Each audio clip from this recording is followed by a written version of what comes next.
So may I firstly acknowledge the traditional owners, the Gadigal people of the Eora Nation, and pay my respects to elders past and present. To thank you, Steve, for another invitation to join a really important discussion and the great work that CEDA does. I think in terms of policy ideas, absolutely, it's about, serious consideration.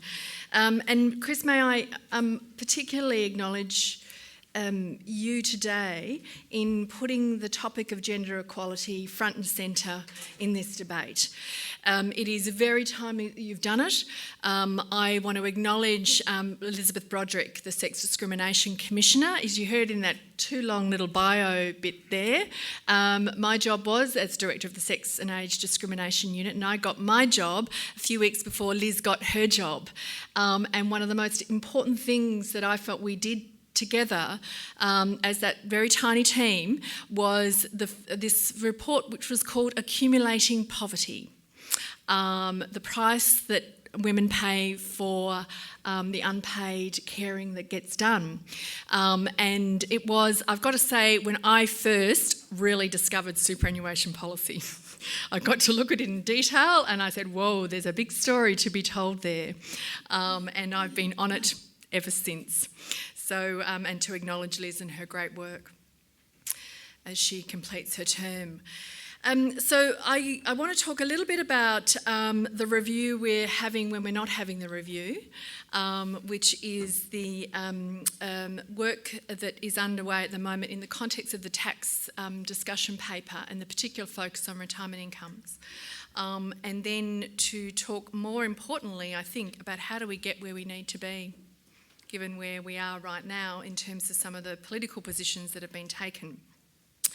ACOS, amongst many others, pushed and urged and with determination to ensure that in the current work of government on tax reform, that there was a specific focus on retirement income policy.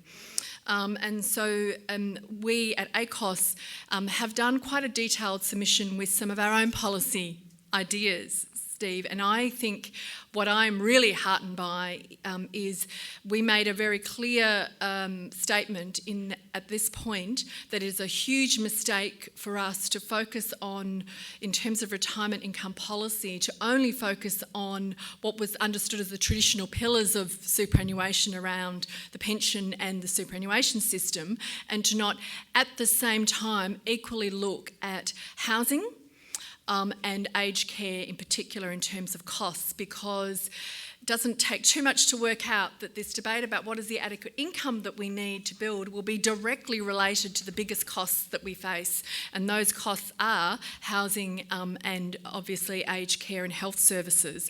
And so I think that framing is absolutely right in terms of policy design that we need to be doing right now. And I think we also need to be blunt about the fact that right now we are spending far too much on securing the retirement incomes of a minority of people who will be perfectly fine, who are seriously well off in later life. And I think many people who are currently in that position are saying the same thing. And we are not spending enough on people who clearly will not be fine in later life. There is a serious imbalance in government support for retirement, with an estimated $30 billion. We can argue the specific number, but it's big. It's a big number on very inefficient and unfair tax concessionary arrangements on superannuation. It is a singular call from all of us today. I think we need to settle the core purpose of superannuation. I think it's right to acknowledge the strength of the system, to acknowledge those who were the fathers I would note, of the design of superannuation, and to acknowledge the strengths of where we've got to.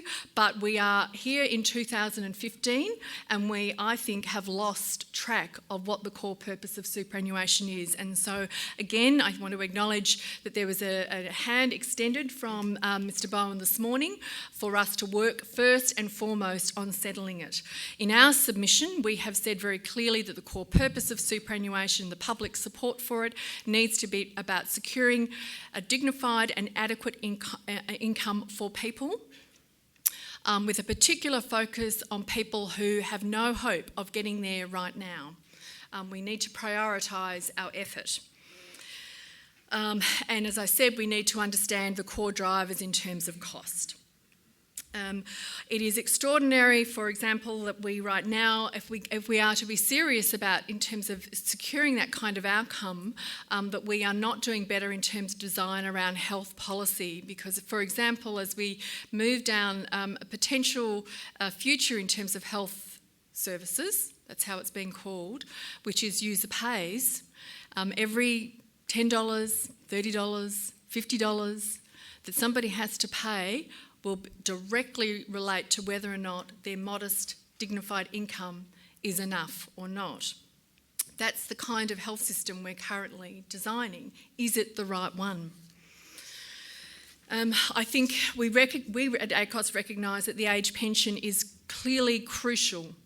It's clearly crucial. We work very hard to ensure that we maintain right now what is, though very modest, at least marginally adequate in terms of the base level of the full payment for people. But its adequacy, again, is seriously at risk unless we are looking at the changing underlying factors around the number of people who will be hitting retirement age without having secured housing. It's a big theme.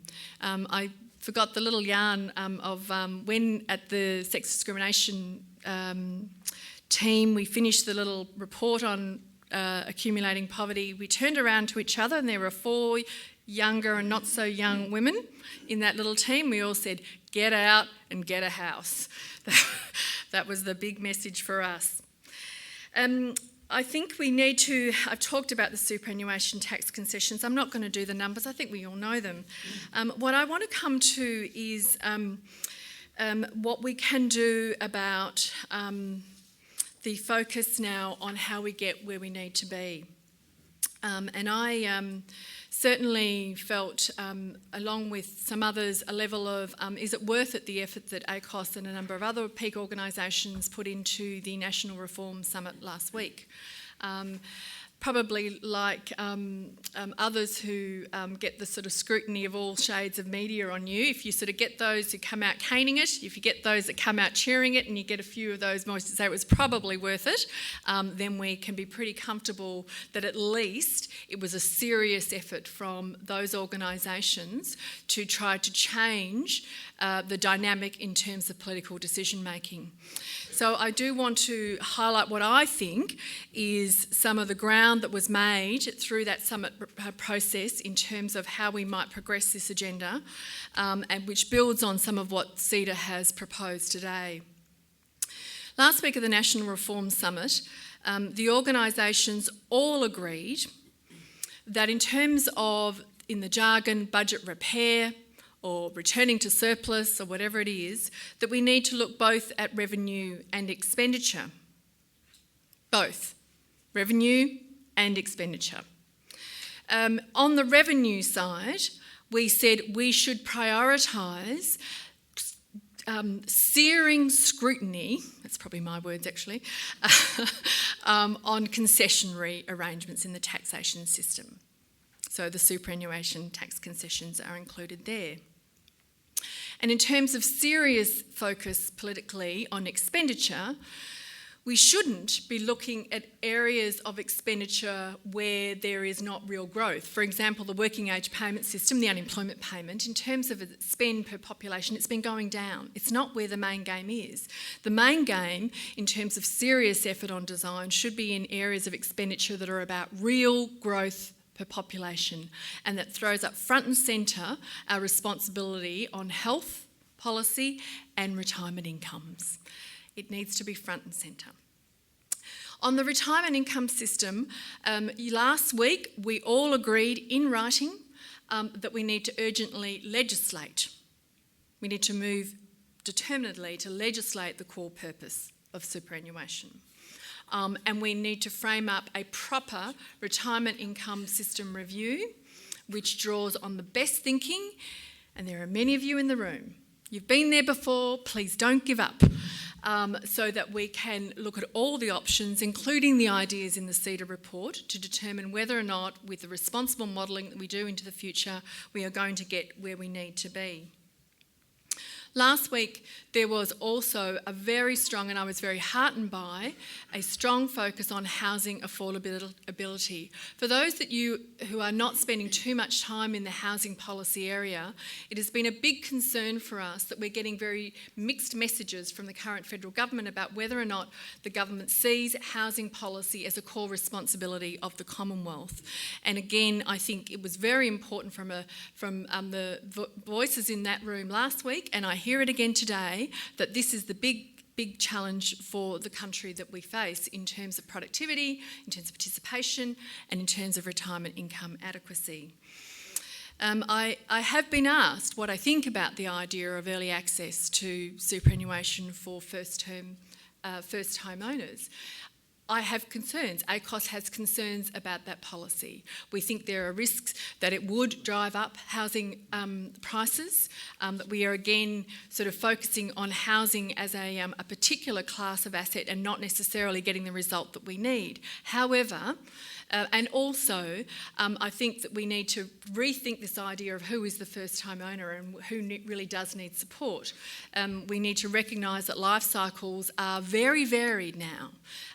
You might be a first-home owner a number of times over your life. When you buy one, you lose it, and then you're out of the housing market for a very long time because of life circumstances, job loss, relationship breakdown, and then you are, just like anybody else, really struggling to get back in. So we need to have a very sort of sophisticated analysis of what we need to do on housing affordability, and there are a number of very considered views out there. Let's get it in the room.